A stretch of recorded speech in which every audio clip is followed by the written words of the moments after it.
السلام علیکم ورحمۃ اللہ تعالی وبرکاتہ۔ مرکز اہل سنت جامعہ رضویہ منظر اسلام کے یوٹیوب چینل ہم سبق درس نظامی میں آپ کا خیر مقدم ہے۔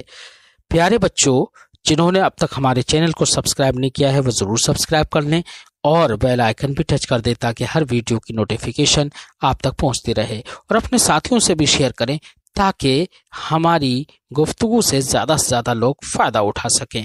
ساتھ ہی ساتھ بات پسند آئے تو لائک بھی کیا کریں، اس سے ہماری ہمت بھی بڑھے گی۔ اگر کہیں پر کوئی دشواری ہو تو آپ کمنٹ کر کے ہم سے پوچھ بھی سکتے ہیں۔ بسم اللہ الرحمن الرحیم۔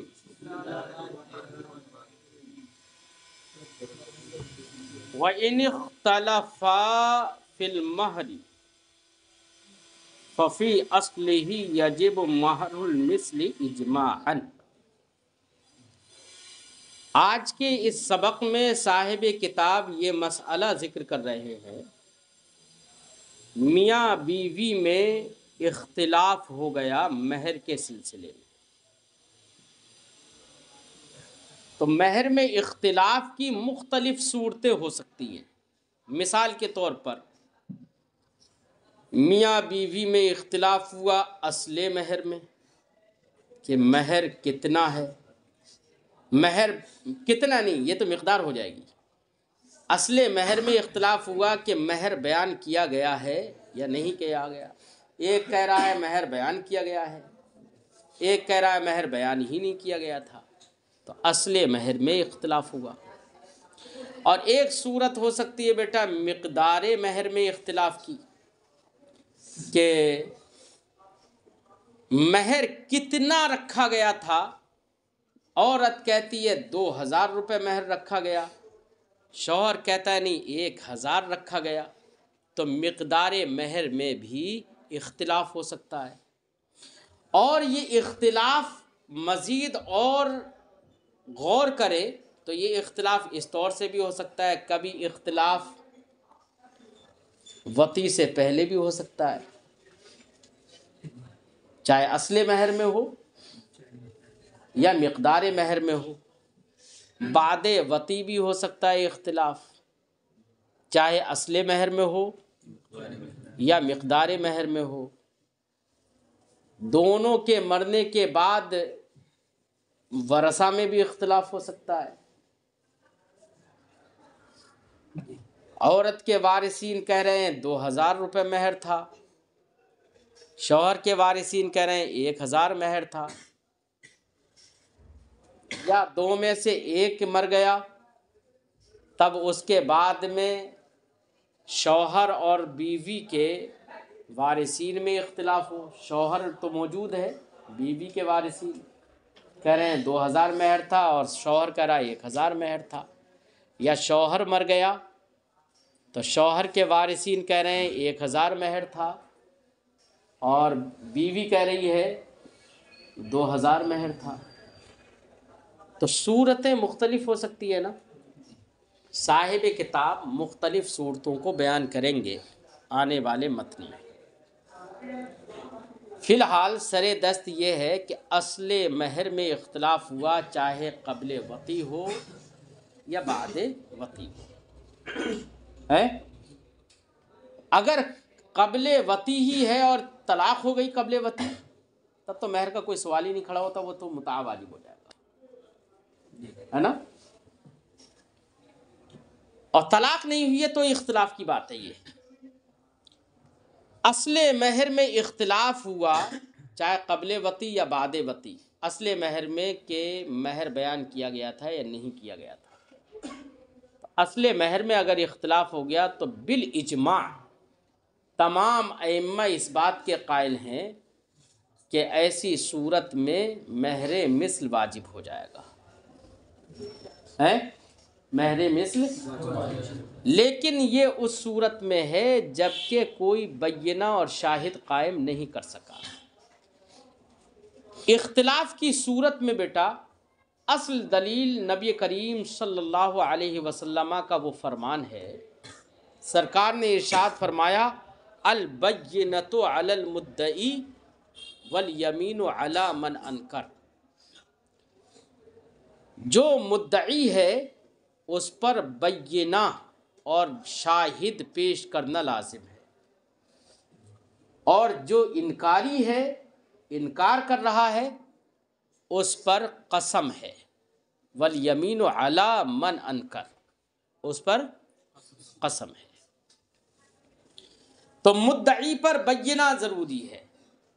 اب یہاں پر بیٹا عورت کہہ رہی ہے کہ 2000 مہر ہے، شوہر کہہ رہا ہے 1000 مہر ہے، تو اگر دیکھا جائے تو دونوں مدعی ہیں، اور دیکھا جائے تو دونوں مدعا علیہ بھی ہیں۔ جب عورت نے 2000 کہا اور مرد نے 1000 کہا تو مرد گویا کہ 2000 کا انکاری ہے، اور عورت 1000 کی انکاری ہے، تو دونوں من وجہ مدعی ہیں اور دونوں من وجہ منکر بھی ہیں۔ ٹھیک ہے، جب دونوں من وجہ مدعی ہو گئے تو اب اگر دونوں میں سے کوئی بھی دعویٰ پر اپنی دلیل قائم کر دے، بینہ قائم کر دے، شاہد پیش کر دے، اور دوسرا شاہد پیش نہیں کر سکے، تو بیٹا کس کی بات مانی جائے گی؟ جس نے شاہد پیش کر دیا۔ اگر دونوں نے شاہد پیش کر دیے تو قسم کھلوائی جائے گی بھائی، یا دونوں شاہد پیش نہیں کر سکے تو ایسی صورت میں مہر مثل واجب ہو جائے گا۔ شاہد اگر پیش کر دیا ہے اور دوسرا اس کے مقابل شاہد پیش نہیں کر سکا تو ایسی صورت میں وہی واجب ہو جائے گا جو اس نے دعویٰ کیا ہے۔ تو مختلف صورتیں ہیں، صاحب کتاب یہاں پر کون سی صورت بیان کر رہے ہیں اس کو پہلے متن میں پڑھتے ہیں۔ فرماتے ہیں وَإِنِ اخْتَلَفَا، زوج اور زوجہ دونوں نے اختلاف کیا فی المہر، مہر میں۔ مہر میں اختلاف اصل مہر میں بھی ہو سکتا ہے، مقدار مہر میں بھی ہو سکتا ہے۔ پہلے اصل مہر کو ذکر کر رہے ہیں۔ ففی اصلی، تو اگر اختلاف اگر اصل مہر میں ہے، یجب مہر المثل اجماعاً، تو مہر مثل واجب ہو جائے گا اجماعاً۔ ٹھیک ہے، تو مہر مثل اگر واجب ہو رہا ہے تو اس کا مطلب دخول ہو چکا ہے، وطی ہو چکی ہے، کیا ہو چکی؟ وطی ہو چکی۔ اور اگر بیٹا وطی سے پہلے ہی اگر ہے، وطی ابھی نہیں ہوئی ہے، تو ایسی صورت میں متع واجب ہوگا، یاد رکھنا، جب تک وطی نہیں ہے۔ فرماتے ہیں کہ اے ان اختلافا، اگر ان دونوں نے اختلاف کیا، فقال، اب اختلاف کی صورت بتا رہے ہیں، فقال احدہما، زوج یا زوجہ میں سے کسی ایک نے کہا لم یسمى مہر، مہر بیان ہی نہیں کیا گیا تھا۔ ٹھیک ہے، وقال الآخر، اور دوسرے نے کہا قد سمی، اصل مہر میں اختلاف ہو گیا نا، یہ دوسرے نے کہا کہ بیان کیا گیا تھا۔ فإن اقام البینہ، تو اگر مدعی جو بھی دعوے دار ہے، اگر اس نے چاہے زوج ہو یا زوجہ ہو، اگر اس نے بینہ قائم کر دیا، لا شک فی قبولہا، تو اس بینہ کے قبول میں کوئی شک نہیں ہے۔ وإن لم یقم، اور اگر کسی نے بینہ قائم نہیں کیا، یا ایک نے بینہ قائم نہیں کیا، تو ایک کوئی بھی بینہ قائم نہیں کر پایا ایک، تو اس کے مقابل میں جو بھی مدعا علیہ ہے، یحلف، اس کو قسم کھلائی جائے گی، بھئی بینہ قائم نہیں کر پایا۔ مثال کے طور پر فرض کرو شوہر نے دعویٰ کیا کہ 1000 مہر، وہ 1000 نہیں، مقدار نہیں، مہر بیان کیا گیا تھا، اس نے یہ دعویٰ کیا مہر بیان کیا گیا تھا، عورت کہہ رہی ہے نہیں مہر بیان نہیں کیا گیا، تو مدعی اس وقت کون ہے؟ شوہر ہے نا۔ اب جب شوہر مدعی ہے تو شوہر سے کہا جائے گا بینہ قائم کر، اگر بینہ قائم کر دیا تو مان لیا جائے گا بینہ، ٹھیک ہے، اور مسمى مانا جائے گا، اور بینہ قائم نہیں کر پایا تو عورت سے کہا جائے گا کہ تو قسم کھا کہ بیان نہیں کیا گیا تھا۔ تو اگر عورت نے قسم کھا لی، یہ تو بینہ قائم نہیں کر پایا تھا، اس نے اگر قسم کھا لی تو بات کس کی مانی جائے گی؟ اب اس کی مانی جائے گی، ٹھیک ہے نا۔ اور جب بیان نہیں کیا گیا، جب عدم تسمیہ متعین ہو جائے گا قسم سے، تو مہر مثل واجب ہو جائے گا۔ فرماتے ہیں وَإِن لَمْ يُقِمْ، اگر بینہ قائم نہیں کیا، فَعِندَهُمَا، تو صاحبین کے نزدیک، یحلف، دوسرے والے کو، مدعا علیہ کو قسم کھلائی جائے گی۔ فَإِن نَكَلَ، اب اس کی بھی دو صورتیں، یا تو وہ قسم کھا لے گا مدعا علیہ، یا قسم نہیں کھائے گا۔ فَإِن نَكَلَ، اگر اس نے انکار کر دیا قسم کھانے سے، اگر قسم کھانے سے، ثبت دعوت تسمیہ، اگر اس نے قسم کھانے سے انکار کر دیا تو صاحبین کہتے ہیں پھر جس نے یہ کہا تھا نا کہ مسمى بیان کیا گیا تھا، دعوی تسمیہ جس نے کیا تھا، اس نے قسم نہیں کھائی، تو پھر اس کا تسمیہ، دعوی تسمیہ ثابت ہو جائے گا اور مسمى واجب ہو جائے گا۔ وَإِنْ حَلَفَ، اور اگر اس نے قسم کھا لی، یجب مہر المثل، تو کیا واجب ہو جائے گا؟ بھئی عدم تسمیہ متعین ہو گیا اب، تو مہر مثل واجب ہو گیا۔ وَأَمَّا، یہ تو خیر ہے، قسم کس کے نزدیک کھلائی جائے گی؟ صاحبین کے نزدیک، لیکن امام اعظم کے نزدیک صاحب شرح فرماتے ہیں امام اعظم کے نزدیک قسم نہیں کھلائی جائے گی۔ کیوں؟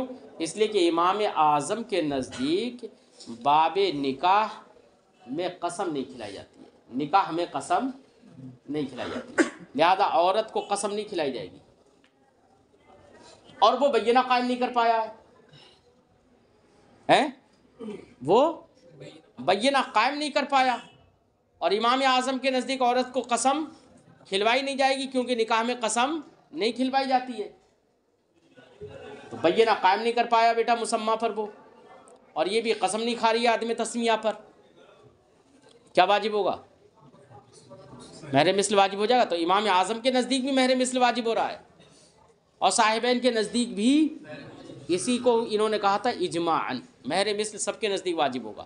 وہ الگ مسئلہ ہے کہ کس کے نزدیک قسم کھلوائی جائے گی، کس کے نزدیک قسم نہیں کھلوائی جائے گی۔ لیکن ایک بات بتاؤں میں، یہ بات تو متعین ہے کہ امام اعظم کے نزدیک نکاح میں قسم نہیں کھلوائی جاتی ہے، ٹھیک، لیکن بیٹا یہاں پر نکاح کا معاملہ ہے یا مہر کا معاملہ ہے؟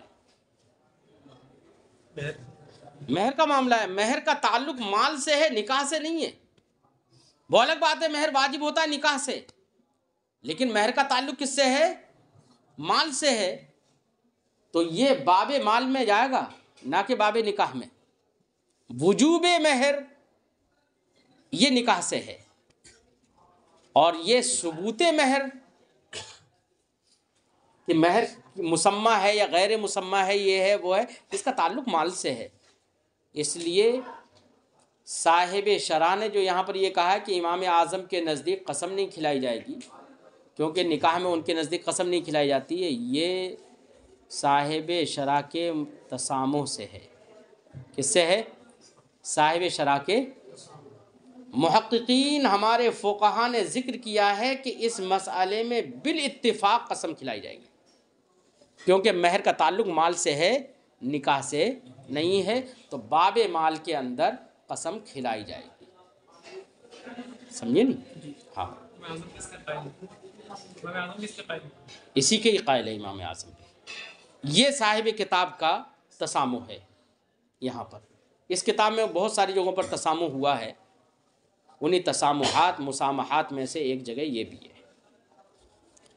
فرماتے ہیں اما عند ابی حنیفہ، رہا امام اعظم ابو حنیفہ کے نزدیک، ینبغی، تو ان کے نزدیک مناسب یہ ہے اللہ یحلف، کہ مدعا علیہ کو قسم نہیں کھلائی جائے گی۔ کیوں؟ لأنہ لا یحلف فی النکاح، کیونکہ ان کے نزدیک نکاح میں، ہم کہہ رہے ہیں یہ نکاح نہیں ہے، یہاں تو مہر ہے، اور مہر مال سے تعلق رکھتا ہے۔ فیجب مہر المثل، تو مہر مثل واجب ہو جائے گا امام اعظم کے نزدیک، اور صاحبین کے نزدیک واجب ہوگا۔ اجماعاً کہنے کا یہی مطلب تھا کہ مہر مثل اجماعاً واجب ہوگا، اس میں اختلاف نہیں ہوگا، ٹھیک ہے۔ وفی قدری، اور اگر اختلاف ہوا مقدار مہر میں، کہ ایک کہہ رہا ہے 2000، عورت کہہ رہی ہے 2000، مرد کہہ رہا ہے 1000، اس میں اختلاف ہے، تو نکاح کے قیام کے وقت مقدار مہر میں اختلاف ہو گیا، کہ نکاح جب ہوا تبھی مقدار مہر میں اختلاف ہوا کہ کتنا مہر رہا، تو کہہ رہے ہیں وفی قدر ہی، اختلاف اگر دونوں نے کیا مقدار مہر میں، حالہ قیام النکاح، نکاح کے قیام کے وقت میں، تو القول لمن شہد لہ مہر المثل، تو بات اس کی مانی جائے گی جس کی موافقت مہر مثل کرتا ہو، جس کی موافقت، بیٹا ایک کہہ رہا ہے 2000 ہے، عورت کہہ رہی ہے مثال کے طور پر 2000 مہر ہے، اور مرد کہہ رہا ہے 1000 مہر ہے، تو اب اختلاف ہو گیا، اب کیا کریں گے؟ تو کہیں گے کہ دیکھو مہر مثل دیکھو اس عورت کا، اس جیسی عورت کا مہر مثل دیکھو۔ اب مہر مثل دیکھا گیا تو مہر مثل اس جیسی عورت کا مثلاً 2000 ہے یا 2000 سے زیادہ ہے، تو کس کے قول کے موافق ہو گیا یہ مہر مثل؟ عورت کے قول کے موافق، یا مہر میں تو عورت کی بات مانی جائے گی پھر، ٹھیک۔ اور اگر مہر مثل 1000 یا 1000 سے کم ہے، کیا ہے 1000 یا 1000 سے کم ہے، تو کس کے موافق ہو گئی یہ بات؟ شوہر کی بات کے موافق ہو گئی، تو اب ایسی صورت میں شوہر کی بات مانی جائے گی۔ اور فرض کرو کہ مہر مثل نہ اس کے موافق ہے نہ اس کے موافق ہے، یہ اس نے 2000 کہا تھا اور اس نے 1000 کہا تھا، مہر مثل مثلاً مان لو 1300 ہے، نہ اس کے موافق نہ اس کے موافق، ٹھیک ہے بھئی، اس نے 1000 اس لیے کہا تھا یہ زیادہ دینا نہیں چاہ رہا ہے لیکن مہر مثل اس سے زیادہ ہے، اس نے 2000 اس لیے کہا تھا کہ وہ کم لینا نہیں چاہ رہی ہے لیکن مہر مثل 2000 سے کم ہے، تو اب کیا کریں گے؟ تو کہہ رہے ہیں کہ تو ایسی صورت میں تسمیہ تو متعین ہو نہیں پائے گا، مہر مثلی ہی واجب ہو جائے گا، سمجھے نہیں؟ کیا ہو جائے گا؟ مہر مثلی ہی واجب ہو جائے گا۔ فرماتے وفی قدر ہی، اگر اختلاف مقدار مہر میں ہو، حالہ قیام النکاح، نکاح کے قیام کے وقت، القول لمن شہدہ، چاہے دخول سے پہلے اختلاف ہو یا دخول کے بعد ہو، اس سے مطلب نہیں، القول لمن شہد لہ مہر المثل، تو بات اس کی مانی جائے گی کہ مہر مثل جس کی موافقت کرے، مع یمین ہی، اس کی قسم کے ساتھ، بات تو مانی جائے گی لیکن قسم بھی کھلوائی جائے گی ساتھ میں۔ ایسا بھی تو ہو سکتا ہے کہ اتفاق ہو کہ مہر مثل اس کی موافق ہو لیکن پھر بھی قسم کھلوائی جائے گی مؤکد کرنے کے لیے کہ اسی کی بات مانی جائے گی، تو قسم تو کھا لے کم سے کم اگر سچا ہے تو، ہے ما یمینی، یمین کے ساتھ، قسم کے ساتھ، اے ان کانا مہر المثل مساویا لما یدعیہ الزوج، اگر مہر مثل مساوی ہے اس کا شوہر جس کا دعوے دار ہے، او اقل من، یا اس سے کم ہے، فالقول لہ، تو بات شوہر کی مانی جائے گی مع الیمین، قسم کے ساتھ، وَإِن كَانَ مُسَاوِيًا لِمَا تَدَّعِيهِ الْمَرْأَةُ، اور اگر یہ مہر مثل مساوی ہے اس کے کہ عورت جس کا دعویٰ کر رہی ہے اس کے موافق ہے، اور اکثر من، یا اس سے زیادہ ہے، فالقول لها، تو بات عورت کی مانی جائے گی مع الیمین، قسم کے ساتھ، وَأَيٌّ أَقَامَ بَيِّنَةً قُبِلَتْ،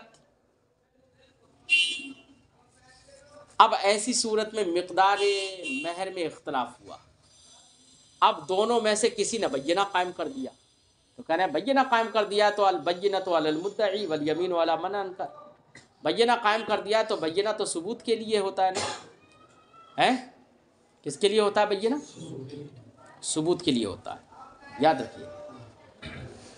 تو اب جس نے بینہ قائم کیا اس کی بات، اس کا بینہ قبول کیا جائے گا۔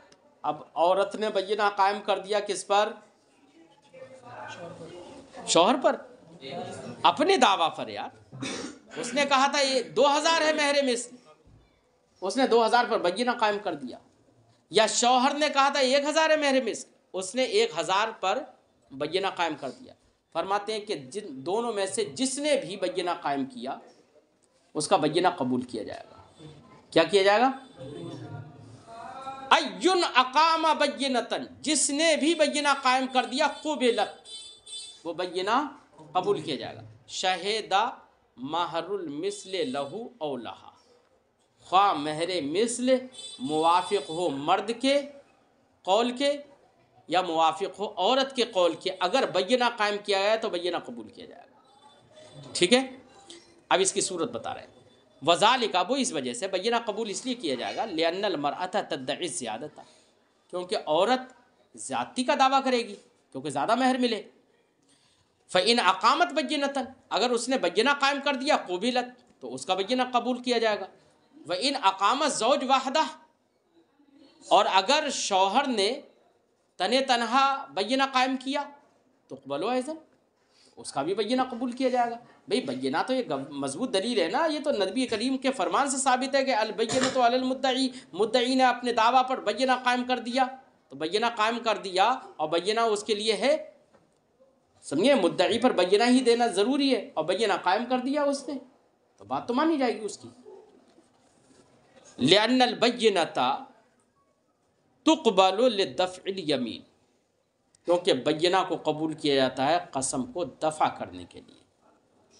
بیٹا میں نے کیا بتایا تھا؟ میں نے بتایا تھا کہ شوہر اور بیوی دونوں میں سے ہر ایک من وجہ مدعی ہے اور من وجہ مدعا علیہ ہے، ہر ایک ہے نا، من وجہ مدعی ہے اور من وجہ منکر بھی ہے۔ بھئی میں 1000 کا دعویٰ کر رہا ہوں اور عورت 2000 کا دعویٰ کر رہی ہے، تو دونوں مدعی بھی ہیں لیکن دونوں ایک دوسرے کی بات کے منکر بھی ہیں۔ اور انکار کی صورت میں بیٹا قسم کھلائی جاتی ہے، والیمین علی من انکر، تو ہر ایک سے قسم ہوگی نا۔ اب بیٹا مدعی نے بینہ قائم کر دیا، تو بینہ قائم کرنے کا مطلب یہ ہے کہ اب اس کو قسم نہیں کھلوائی جائے گی۔ دفع یمین کے لیے ہوتا ہے نا بینہ، تو اب قسم نہیں کھلوائی جائے گی جب بینہ قائم کر دیا۔ جب بینہ قائم کر دیا اور قسم کھلوائی نہیں جائے گی تو بینہ قبول کیا جائے گا نہیں کیا جائے گا؟ کیا جائے گا نا۔ ہاں، فرماتے ہیں لأن البینۃ تقبل لدفع الیمین، کیونکہ بینہ قبول کیا جاتا ہے دفع یمین کے لیے۔ کما، مثال کے طور پر بینہ قبول کیا جاتا ہے، جیسے ایک مثال دے رہے ہیں، ایک مسئلہ شرعی بیان کر رہے ہیں، کما اذا اقام المودع بینۃ علی رد الودیعۃ الی المالک تقبل۔ صورت مسئلہ یہ ہے، تم نے زید کے پاس مال بطور امانت رکھا، ودیعت رکھا، اب بعد میں اختلاف ہو گیا، آپ کہہ رہے ہیں کہ میری امانت واپس کر، اور زید کہہ رہا ہے میں تو امانت واپس کر چکا ہوں، میں تو امانت واپس کر چکا ہوں۔ ابھی ہمیں اس سے مسئلہ نہیں ہے کہ واپس کی حقیقت میں کی تھی یا نہیں کی تھی، یا یہ مسئلہ ابھی نہیں ہے، واقعی حقیقت میں کر دیے تب تو مانی جائے گی بات، اور حقیقت میں نہیں کی، لیکن اختلاف تو تبھی ہوا نا جبکہ یقین نہیں ہے، جبکہ یقین، تو زید کہہ رہا ہے میں ودیعت واپس کر چکا تھا، امانت واپس کر چکا تھا، اور آپ کہہ رہے ہیں نہیں واپس کی ہے، آپ مجھے واپس دیجئے۔ اب ایسی صورت میں مودع جس کے پاس ودیعت رکھی گئی تھی، جس کے پاس امانت رکھی گئی تھی، اس شخص نے بینہ قائم کر دیا، 2 گواہ پیش کر دیے، اور اس نے کہا کہ دیکھیے ان لوگوں کے سامنے میں نے واپس کی تھی، بینہ قائم کر دیا۔ اب جب بینہ قائم کر دیا تو شریعت کا مسئلہ یہ ہے کہ اس مودع کا بینہ قبول کیا جائے گا، اور اس پر یہ لازم نہیں کیا جائے گا کہ واپس کر، بھئی وہ تو واپس کر چکا، وہ بینہ قائم کر چکا، تو بینہ قبول کیا جائے گا، ٹھیک ہے نا۔ یہ اس مسئلے سے صرف یہ بتانا چاہا کہ بینہ قبول کیا جاتا ہے۔ فرماتے ہیں کما، مثال کے طور پر جیسے کہ اذا قام المودع، اذ اقام المودع بینۃ، یہ اقامہ ہے، اذ اقام المودع بینۃ، کہ مودع جس کے پاس ودیعت رکھی گئی ہے اس نے بینہ قائم کر دیا علی رد الودیعہ، ودیعت کو اور امانت کو واپس کرنے پر، الی المالک، مالک کی طرف، تقبل، تو یہ بینہ اس کا قبول کیا جائے گا، ٹھیک ہے۔